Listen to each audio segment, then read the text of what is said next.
Сәлеметсіздер ма, супер көрермендер. Бүгін сіздермен иісі де дәмі де ерекше жұп-жұмсақ күріштен нан пісіреміз. Ол үшін бізге осындай стакан толтырмай күріш, 3 ас қасық пісте май, сосын 1 шай қасықтан дрож, шекер, тұз, 200 граммдық стаканмен 3 стакан ұн қажет болады.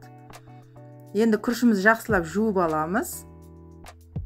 Мінекей, жуып алған күрішіміздің үстіне осы стаканмен 3 стакан су құйып, газға пісіріп аламыз. Мінекей, менің күрішім дайын. Осындай керемет болып шықты. Осыны енді басқа ыдысқа ауыстырып, 15 минутқа қалдырамыз. Кішкене суытып аламыз. 15 минуттан кейін осының үстіне жарты стакан суға дрожжамызды, шекерімізді салып, жақсылап араластырып,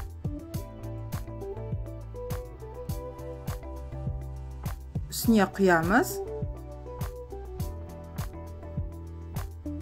Енді осының үстіне тұзды салып, жақсылап араластырып, қамыр илейтін боламыз.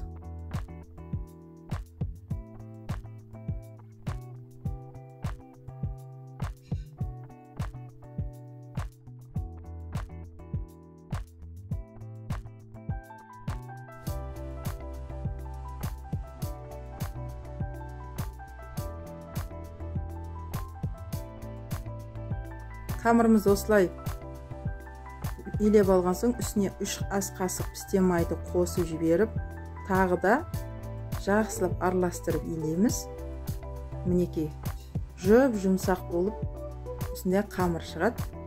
Енді осының үстін пищевой пленкамен жауып, шашықпен жауып, 1 сағатқа қалдырамыз. Міне 1 сағаттан кейін осындай әдемі болып көтеріліп шығады. Мінекей, енді осыны қолымызды майлап, ыдысымыздан ажыратып аламыз.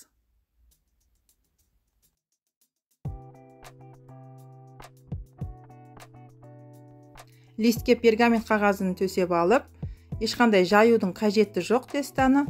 Осы күйінде 10-15 минутке қалдырамыз. Мінекей, 15 минуттен кейін өзі осылай жайылып, көтеріліп шығады. Осыны пісіріп аламыз енді.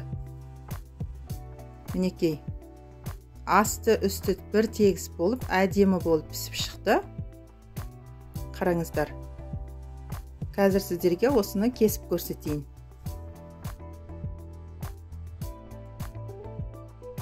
Мінекей, жұп-жұмсақ,